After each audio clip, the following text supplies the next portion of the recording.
దీర్ఘకాల వ్యాధులకు 20 ఏళ్ల అనుభవం ఉన్న అత్యుత్తమ హోమియోపతి వైద్యం మాస్టర్ హోమియోపతి.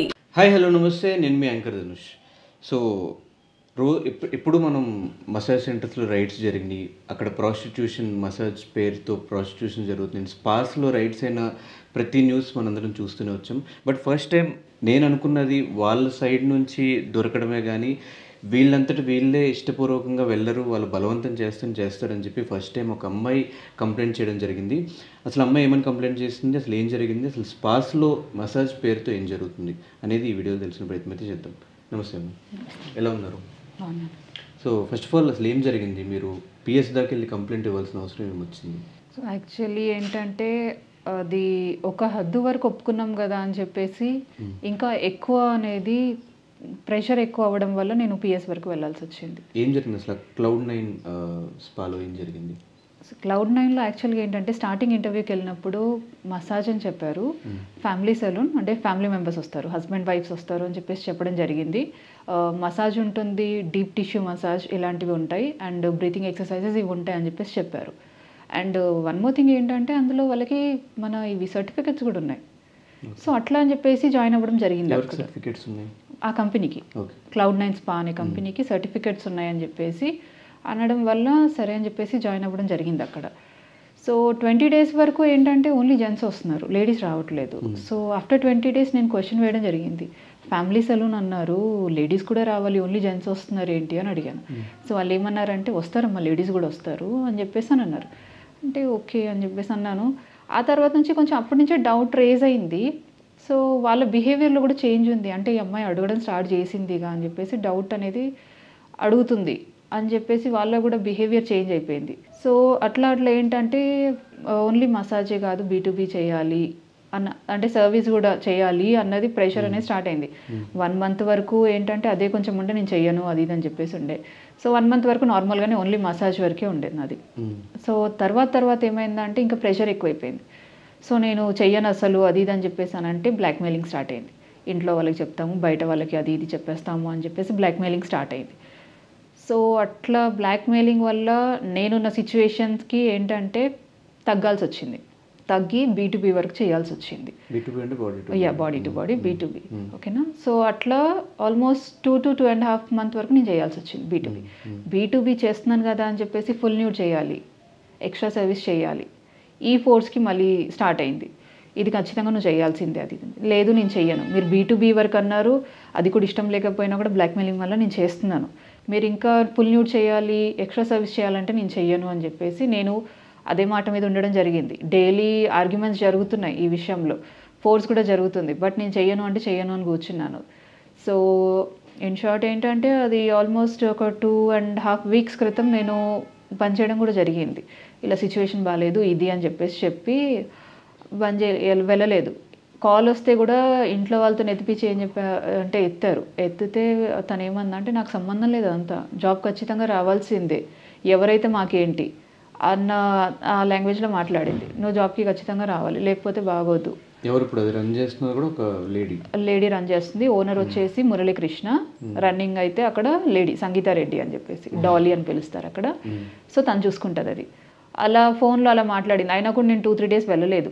తర్వాత నేను లాస్ట్ వెళ్ళాల్సి వచ్చింది ఒకరోజు, నా అమౌంట్ కూడా వచ్చేది ఉండే అక్కడ అన్ని రోజులు చేసింది. సో అట్లా అని చెప్పేసి వెళ్ళాల్సి వచ్చినప్పుడు లాస్ట్ నేను వెళ్ళిన కొద్దిసేపటికి తను ఎంటర్ అయింది. తను వచ్చిన తర్వాత తను స్టార్ట్ చేసింది ఆర్గ్యుమెంట్, లీవులు తీసుకోవడం అది ఇది వంకలు చెప్పడం, భయం లేకుండా పోతుంది మీకు అది ఇది అని చెప్పేసి చాలా అబ్యూజివ్ లాంగ్వేజ్ మాట్లాడింది. సో నేను అన్నాను, నేను చెయ్యనిక, మీరు ఏదైనా చేసుకోండి, నేను చెయ్యనిక అని చెప్పేసి అన్నాను. అంటే ఎట్లా చేయవో నేను కూడా చూస్తాను, నువ్వేం చేస్తావో నేను కూడా చూస్తాను, ఎవరికి ఇచ్చుకుంటావు కంప్లైంట్లు ఇచ్చుకోపో, ఎవరెవరికి పైసలు వెళ్ళిపోయినాయి అది ఇది అన్న లాంగ్వేజ్లో మాట్లాడింది తను. సో అలా మాట్లాడితే ఇంకా ప్రెషర్ ఎక్కువైపోయింది. ఆ రోజే ఆర్గ్యుమెంట్ చాలా ఎక్కువైపోయింది, ఆ రోజు చాలా సీరియస్ అయిపోయింది ఆర్గ్యుమెంట్ అనేది. సో ఇంట్లో వాళ్ళకి నేనే కాల్ చేసేసాను. ఇక ఇంట్లో వాళ్ళకి నేనే కాల్ చేసి చెప్పాను, ఇది సిచ్యువేషన్ ఇలా ఉంది, ఇలా చేస్తుంది మా, ఇలా ఫోర్స్ చేస్తుంది అని చెప్పేసి చెప్పాను, మీరు ఒకసారి మాట్లాడండి అన్నాను.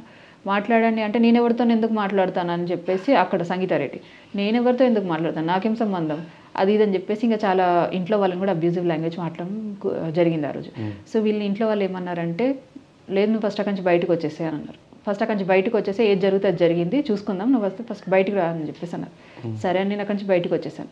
తర్వాత ఏసీపీ సార్కి కాల్ చేశారు. ఏసీపీ సార్కి కాల్ చేసి చెప్పారు, ఇది మ్యాటర్ సార్ అని చెప్పేసి చెప్పారు. ఆయన ఏమన్నారంటే ఫస్ట్ స్టేషన్కి వచ్చేసి కంప్లైంట్ ఇచ్చేసేయండి అన్నారు. సరే అని చెప్పేసి నేను వెళ్ళడం జరిగింది, ఏసీపీ సార్ని కలవడం జరిగింది. ఆయన అడిగారు నన్ను, కంప్లైంట్ ఇచ్చేసావమ్మా అంటే, లేదు సార్ ఇంక ఇవ్వలేదు. నేను కంప్లైంట్ ఏ విధంగా ఇవ్వాలి మీకు అని చెప్పేసి అని అడిగాను. ఎందుకు అని అంటే ఆల్రెడీ అంటే ఏసీపీ సార్ని కాదు సిఐ సార్ని అడిగాను అనమాట. ఏసీపీ సార్ దగ్గరని కలిసి నువ్వు ఎస్ఐ దగ్గరికి వెళ్ళు మాట్లాడు, నేను చెప్పేసాను ఆల్రెడీ అన్నారు. సిఐ సార్ దగ్గరికి వెళ్ళాను, ఎస్ఐ గారు తీసుకెళ్ళాను నన్ను ఆయన దగ్గరికి. తీసుకెళ్ళి ఏంటిదమ్మా అని అంటే ఇది మ్యాటర్ అని చెప్పాను. తర్వాత నేను ఆయనను అడగడం జరిగింది, ఏంటంటే ఎందుకు కంప్లైంట్ ఇవ్వలేదని అడిగారు. కంప్లైంట్ ఎలా ఇవ్వాలి సార్ అన్నాను. ఎందుకంటే మీకు పోయిన వారమే కొత్త ఏసఐ ఎవరు వచ్చారంటే వాళ్ళకి అమౌంట్ ఇలా పడేసాము, ఎవరు ఏం చేయలేరు మమ్మల్ని, ఎవరిది మామూలు వాళ్ళకి వెళ్ళిపోద్ది అని అంటున్నారు వాళ్ళు, ఎలా కంప్లైంట్ ఇవ్వాలి వచ్చి అని అడిగాను. అంటే మా 10 మంది 10 చెప్తారు, వాళ్ళు వీళ్ళు మా పేర్లు పెట్టుకొని అమౌంట్లు తీసుకుంటారు, అలా మేము తీసుకున్నట్టు కాదు కదా, ఒకసారి మీరు కంప్లైంట్ ఇచ్చిన తర్వాత మేము అలా ఇంకా పట్టించుకోలేదంటే అప్పుడు మీరు మాట్లాడాలి అన్న క్లారిటీ వాళ్ళు ఇచ్చారు. సో సరే అని చెప్పేసి కంప్లైంట్ ఇవ్వడం జరిగింది. మొన్న స్టేట్మెంట్ కోసం అని పిలిచారు నన్ను, స్టేట్మెంట్ ఇచ్చేసి వచ్చాను నేను. ఆ రోజు వాళ్ళని చూశాను, పిలిపించినట్టున్నారు, అదే రోజు చూశాను నేను, వాళ్ళు వచ్చారు. నేను స్టేట్మెంట్ అయితే ఇచ్చేసి నేను వచ్చేసాను అక్కడ నుంచి. సో ఆ తర్వాత ఏం జరిగింది అనేది ఇప్పటివరకు అయితే ఏం తెలియలేదు. రేపు నేను ఎఫ్ఐఆర్ కాపీ కోసం వెళ్ళేది ఉంది. రేపు వెళ్ళి ఏం జరుగుతుంది ఏంటి అనేది అడగాలి ఒకసారి. ఎక్కడ మీరు కంప్లైంట్ ఇచ్చిన తర్వాత వీళ్ళ సైడ్ నుంచి ఏమైనా కాల్స్ రావడం ఏమైనా జరిగింది? లేదు, నాకైతే ఏ కాల్స్ రాలేదు. నన్ను అయితే కాంటాక్ట్ చేయొద్దు అన్నారు వీళ్ళు, మన పంజాగుట్ట పోలీస్ స్టేషన్ వాళ్ళు, మీరు ఏ కాంటాక్ట్స్ పెట్టుకోకండి అని చెప్పేసి అన్నారు. ఏది వెళ్ళినా లీగల్గా వెళ్దామని చెప్పేసి అన్నారు. అంటే ఓకే లీగల్గా వెళ్దాం అన్నారు కదా అని చెప్పేసి నేనేం మాట్లాడడం జరగలేదు. నాకు కూడా ఏం కాల్స్ అయితే ఏం రాలేదు. ఎక్కడుంది మసాజ్ సెంటర్? అమీర్పేటలో ఉంది. అమీర్పేటలో ఎక్కడ? కళామందిర్ లైన్లో ఉంటుంది, Cloud9 స్పా. ఇది Omega apartments, Karur Vysya bank ఆపోజిట్లో ఉంటుంది ఒమేగా అపార్ట్మెంట్స్, అందులో ఉంది. ఇప్పటికీ రన్నింగ్లోనే ఉంది, ఇప్పటికి కూడా రన్నింగ్లోనే ఉంది. అదొకటే కాదు, వాళ్ళకి ఇంకా 2 ఉన్నాయి స్పాస్, ఒకటి సోమాజిగూడలో ఉంది, ఇంకొకటి కుక్కట్పల్లిలో ఉంది. సో మీరు స్టార్టింగ్ ఇంటర్వ్యూకి వెళ్ళినప్పుడు మీకు తెలియదు అక్కడ ఇలా చేస్తారు జరుగుతుంది అని? లేదు, యాక్చువల్ ఏంటంటే ఇప్పుడు మీరు వెళ్ళి చూసినా కూడా ఆ స్పాకి ఇది స్పా అని మీరు అనుకోరు. ఎందుకంటే ఆ వాతావరణం కానీ అది మీరు ఇప్పుడు అందులోకి ఎంటర్ అయినా ఇది స్పా అంటారా అని అంటారు. ఎందుకంటే అదొక బ్యూటీ పార్లర్ లాగానే ఉంటుంది. అండ్ అటు అంత పాష్గా ఏమి ఉండదు, అది నార్మల్గా యాజ్ అ బ్యూటీ పార్లర్ ఎలా ఉంటుంది సింపుల్గా చిన్న అది అలా ఉంటుంది అది. సో ఎవరికి అంత నాలెడ్జ్ రాదు ఇందులో అలా జరుగుద్ది అని చెప్పేసి, బయట వాళ్ళకైతే నాలెడ్జ్ రాదు. అందులో వచ్చే క్లయింట్స్ కంటే ఓల్డ్ క్లయింట్స్ కాబట్టి వాళ్ళకి తెలిసి ఉంటుంది. ఒకవేళ తెలియని క్లయింట్స్ ఎవరైనా ఉంటే వాళ్ళు అప్రోచ్ అయ్యి వస్తారు, అంటే ఫోన్స్ చేసి వాళ్ళు వస్తారు, తెలుసుకొని మరి వస్తారు. అండ్ ఫస్ట్ టైం మిమ్మల్ని ఫోర్స్ చేసినప్పుడే మీరు ఎందుకు కంప్లైంట్ ఇవ్వలేదు? 2.5 months తర్వాత ఈ రోజు మీకు డబ్బులు రావట్లేదు అని చెప్పి కంప్లైంట్ ఇవ్వడం ఏంటి? డబ్బులు రావట్లేదు అని కంప్లైంట్ ఇవ్వలేదు నేను అదే డబ్బులు రావట్లేదు అని అనుకుంటే డైరెక్ట్ నేను ఓన్లీ పిఎస్ వాళ్ళకే చెప్పేదాన్ని. పిఎస్ వాళ్ళకే చెప్పి నా అమౌంట్ నాకు రికవరీ చేయించండి, నాకు ఈ గొడవలు వద్దు, నాకు ఈ చికాకులు వద్దు అని చెప్పి నేను వాళ్ళకే చెప్పేదాన్ని. నేను ఒక ఇంటర్వ్యూ కూడా ఇచ్చేదాన్ని కాదు, అండ్ ఈ విషయం అనేది మీడియా వరకు కూడా వచ్చేది కాదు. నేను కారణం ఏంటంటే ఇలాంటి సిచ్యువేషన్ ఎవరికి ఫేస్ అవ్వకూడదు. ఒకవేళ తెలియక ఎవరైనా ఇన్వాల్వ్ అయినా కూడా వాళ్ళు బయటపడడానికి ఇదొక హెల్ప్ అవుతుందని నేను అనుకుంటున్నాను. సో అందుకే నేను బయటకు వచ్చి చెప్పడం జరిగింది అంతే. సో మీరైతే స్టార్టింగ్ వాళ్ళు ఫోర్స్ చేసినప్పుడు ఎందుకు కంప్లైంట్ ఇవ్వలేదని నా question. Because of blackmailing, that is what I said నా. యాక్చువల్లీ ఏంటంటే ఎవరన్నా అమ్మాయిలు బ్లాక్మెయిలింగ్కి భయపడతారు, అది నార్మల్ సిచ్యువేషన్స్ ఉన్న అమ్మాయిలన్నా భయపడతారు. తప్పు చేయలేదు, బట్ వాళ్ళు ఏంటంటే ఒక నార్మల్ అమ్మాయి వేరు ఉంటుంది, ఆల్రెడీ సిచ్యువేషన్స్ బాగాలేని అమ్మాయి వేరే ఉంటుంది. ఫ్యామిలీ ఇష్యూస్ అంటే ఇప్పుడు నేను సింగిల్ పేరెంట్ని, నాకు 3 పిల్లలు ఉన్నారు. అండ్ దట్టు ఏంటంటే రీసెంట్గా నాది డివోర్స్ అనేది నడుస్తుంది ఆల్రెడీ కోర్టులో. సో ఈ సిచ్యువేషన్స్ వల్ల అందులో ఒకటి వాళ్ళు బ్లాక్మెయిలింగ్ ఏమనుకుంటారు, 10 మంది ఏమనుకుంటారు, ఆల్రెడీ ఇలా ఈ సిచ్యువేషన్లో ఉంది అంటే అది చేయకుండా ఉంటుందా, చేసే ఉంటుంది అన్న సిచ్యువేషన్ ఆల్రెడీ ఉంటుంది. ఈ ప్రెషర్స్ ఈ టెన్షన్స్ వల్ల నేను బయటికి రాలేకపోయాను. అది కాకపోతే లాస్ట్ నేను బయటికి రావడానికి సిచ్యువేషన్ ఏంటంటే వాళ్ళు ఇంకా ఫోర్స్ చేస్తున్నారు, B2Bకి మించి ఫోర్స్ చేస్తున్నారు వాళ్ళు. సో అట్లా ఎక్స్ట్రా సర్వీస్ చేయాలి అది ఇదని ఫోర్స్ చేస్తున్నారు. ఆ ప్రెషర్ ఎక్కువ అవ్వడం వల్ల ఫుల్ స్టాప్ అనేది ఏదో ఒకటి పెట్టాలి, లేకపోతే ఇంకా ఇంకా ఇంకా ఇంకా ఇందులోకే ఇన్వాల్వ్ అవ్వాల్సి వస్తుంది అని చెప్పేసి నేను ఆ రోజు బయటికి రావడం జరిగింది. B2Bకి మించి అంటే ఇంకేం ఉంటాయి సార్? ఫుల్ న్యూడ్ ఉంటుంది. B2B అంటే క్లోత్స్ ఉంటాయి B2Bలో. ఫుల్ న్యూడ్ అంటే మీకు క్లోత్స్ ఉండవు అండ్ హద్దుకు మించి ఉంటుంది అది full nude. And extra service అంటే ఆబ్వియస్ తెలిసే ఉంటుంది మీకు. సో అట్లా వాటికి నేను ఒప్పుకోలేదు. సో కంప్లీట్ ప్రాస్టిట్యూషన్ అవి కూడా జరుగుతుంది. ప్రాస్టిట్యూషన్ అంటే అదే ఎక్స్ట్రా సర్వీస్, అదే సెక్స్ సర్వీస్ అంటారు.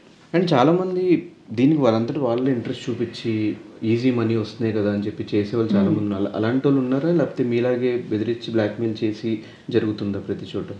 కొంతమంది అలాంటి వాళ్ళు కూడా ఉండి ఉంటారు. ఎందుకంటే నాకు మేబీ ఉండొచ్చు, నేను చెప్పలేను అది ఇప్పుడు. ఎందుకంటే ఒక సమాజంలో చెడు ఉంటుంది, మంచి ఉంటుంది.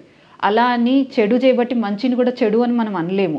సో అలా అని ఇప్పుడు ప్రతి ఒక్క అమ్మాయిలు అలాగే అని మనం కూడా చెప్పలేము. కొంతమంది సిచ్యువేషన్స్ బాగాలేక ఫ్యామిలీ ఇష్యూస్ వల్ల వస్తారు ఇందులోకి. వచ్చాక పనే కదా అనుకొని వస్తారు, కానీ తెలియక వాళ్ళు అందులో ఇరుక్కుపోతారు. బయటికి రాలేని సిచ్యువేషన్స్ ఉంటాయి వాళ్ళకి. సో అది నేను బయటికి వచ్చి చెప్పడానికి కారణం అది. ఏంటంటే ఇప్పుడు కొంతమంది అమ్మాయిలు తెలియక ఇందులోకి ఎంటర్ అవుతారు. మసాజే కదా, అమౌంట్ వస్తాయి కదా, చేసుకుందామని ఎంటర్ అవుతారు. తర్వాత ఏంటంటే వీళ్ళకి ఈ ఫోర్సింగ్, అబ్యూజివ్ లాంగ్వేజ్ అండ్ ఇంకోటి ఏంటంటే బ్లాక్మెయిలింగ్, ఇవన్నీ ఏంటంటే స్టార్ట్ అవుతాయి. వాళ్ళు అటు చెప్పుకోలేరు, ఇటు చెప్పుకోలేరు. ఎవరికి చెప్పుకుంటారు? సొసైటీకి చెప్పుకుంటే నువ్వు చేసే ఉంటావు అందుకే చెప్తున్నారు, లేకపోతే ఎందుకు చెప్తారన్నా రివర్స్ అమ్మాయి మీద నిందలేస్తారు. సో అందుకని ఏ అమ్మాయి కూడా ముందుకు రాదు చెప్పుకోవడానికి. అట్లా ఏంటంటే వాళ్ళు అందులోనే ఇరుక్కుపోతున్నారు అలాగా. సో ఏంటంటే నేను రావడానికి బయటికి కారణం ఏంటంటే, నేను అనేది ఒకటి, మీరు ఫస్ట్ ఆ బ్లాక్మెయిల్కి భయపడకండి. నేను ఆల్రెడీ భయపడ్డాను కాబట్టి నేను రాలేకపోయాను ఇన్ని రోజులు. మీరు భయపడకండి, భయపడకుండా వచ్చి ఒక కంప్లైంట్ అనేది రేస్ చేయండి. రేస్ చేస్తే రేపటి రోజున ఇంకొక అమ్మాయి కూడా అలాంటి సిచ్యువేషన్స్లలో పడకుండా ఉంటుంది. తెలిసి వెళ్ళిన వాళ్ళు అది వాళ్ళ లైఫ్, వాళ్ళ ఇష్టం. తెలవక వెళ్ళి అందులో ఇరుక్కుపోయిన వాళ్ళ గురించి నేను చెప్తున్నాను. తెలిసిన వాళ్ళంటే వాళ్ళ అమౌంట్కి ఆశపడి ఉండొచ్చు, లేదా వాళ్ళ సిచ్యువేషన్స్ ఎలా ఉన్నాయో మనకు తెలియదు, అది మనం జడ్జ్ చేయలేము వాళ్ళని. వాళ్ళకి తెలిసి ఉంటుంది.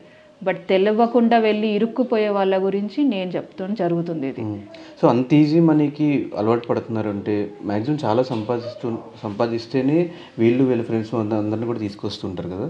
ఎంత వస్తాయి అసలు మామూలుగా ఈ మసాజ్ చేసే వాళ్ళకి ఇలాంటి ప్లేసెస్లో?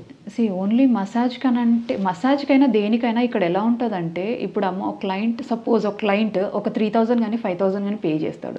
దాంట్లో 50% ఒక్క మసాజ్ అని కాదు, ఓన్లీ మసాజ్కి అయితే 1,500 to 2,000 ఉంటుంది. ఓకేనా? అందులో 50% ఉంటుంది, అమ్మాయికి 50% ఇవ్వాలి అండ్ 50% కౌంటర్ ఫీజ్ అన్నట్టు అలా వెళ్ళిపోతుంది. ఇది ఒకటే కాకుండా ఏంటంటే టిప్స్ వైజ్ కూడా ఇస్తారు.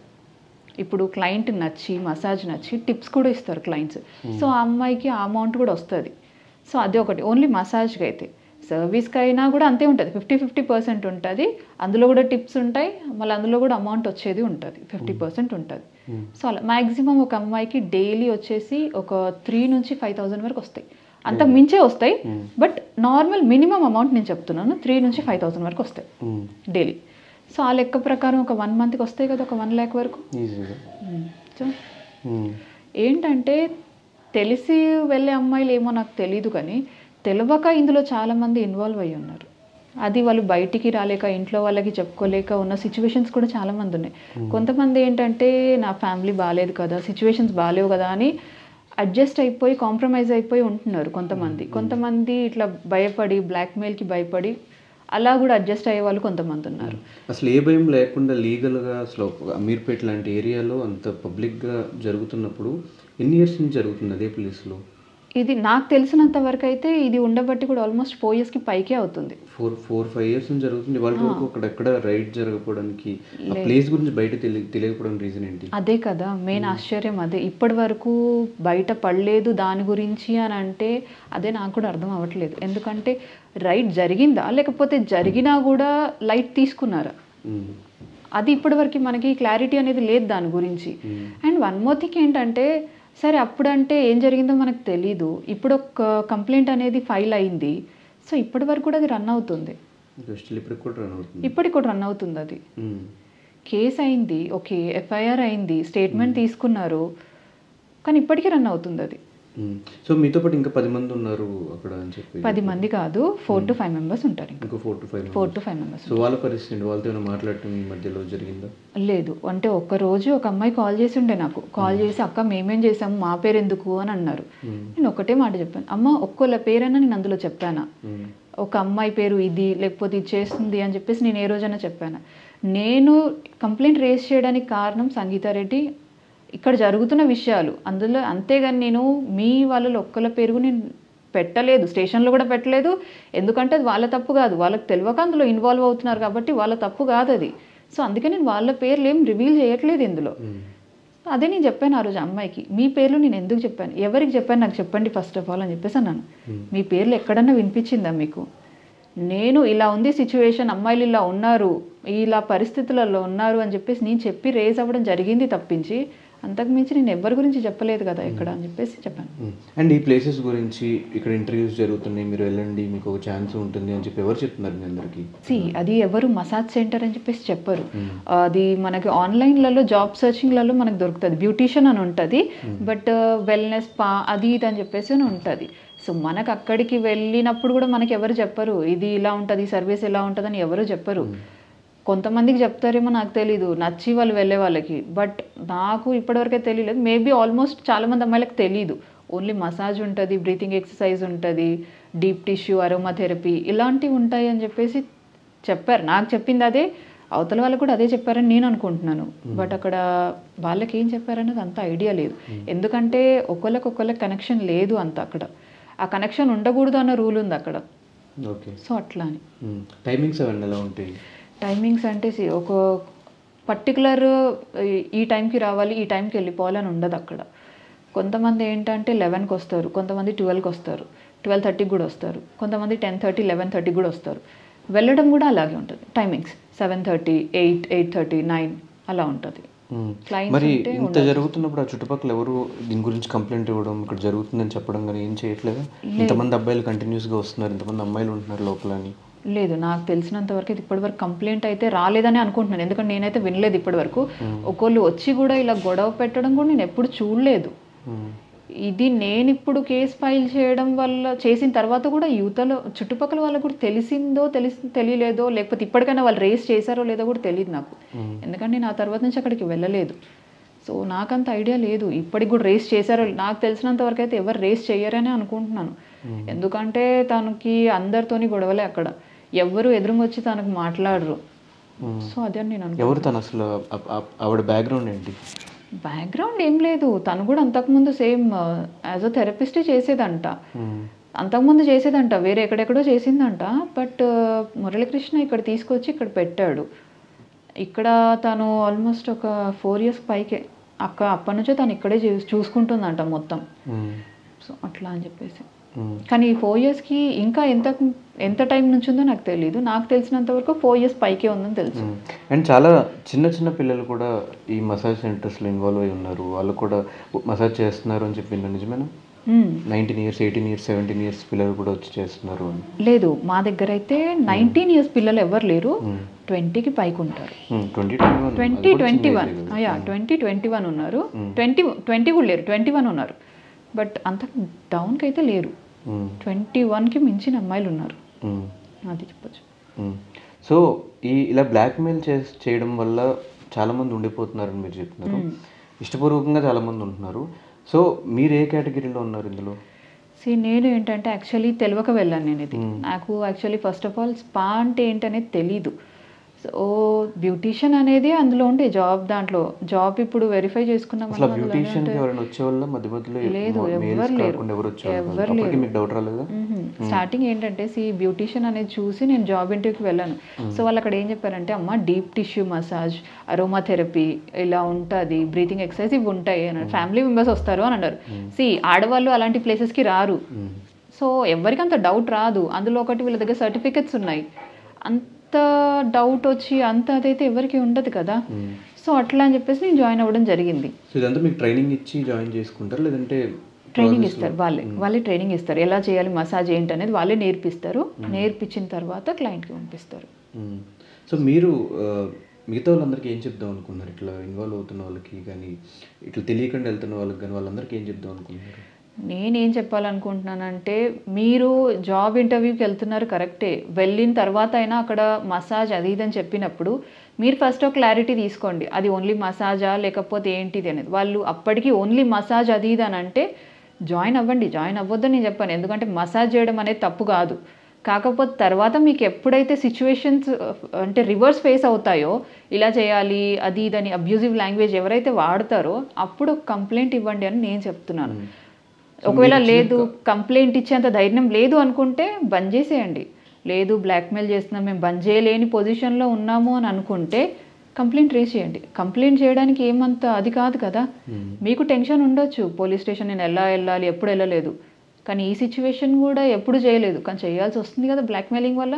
సో దీనికంటే అది బెటర్ కదా. పోలీస్ స్టేషన్ వెళ్ళి ఒక కంప్లైంట్ రేస్ చేస్తే దీనికంటే అది బెటర్ కదా. సో పోలీసుల సైడ్ నుంచి మీకు వస్తున్న సపోర్ట్ ఎలా ఉంది? సపోర్ట్ అయితే నాకు వాళ్ళు బాగానే ఇచ్చారు. ఎమ్మటే నేను ఇలా జరుగుతుందని చెప్పిన ఎమ్మటే కంప్లైంట్ ఇచ్చేసి అమ్మ అది ఇదని చెప్పేసి అన్నారు. స్టేట్మెంట్ తీసుకున్నారు. వాళ్ళని ఆ రోజు పిలిపించారు. నేను స్టేట్మెంట్ ఇచ్చే రోజు నేను చెప్పాను కదా మురళీకృష్ణ వచ్చారు అని చెప్పేసి, ఆ రోజు వచ్చారు వాళ్ళు. కాకపోతే ఆ తర్వాత ఏం జరిగింది అనేది నాకు ఐడియా లేదు. రేపు నేను వెళ్ళబోతున్నాను అక్కడికి. రేపు వెళ్ళిన తర్వాత ఏం జరిగింది ఇప్పటి వరకు, ఏంటి ప్రాసెస్ ఎక్కడి వరకు వచ్చింది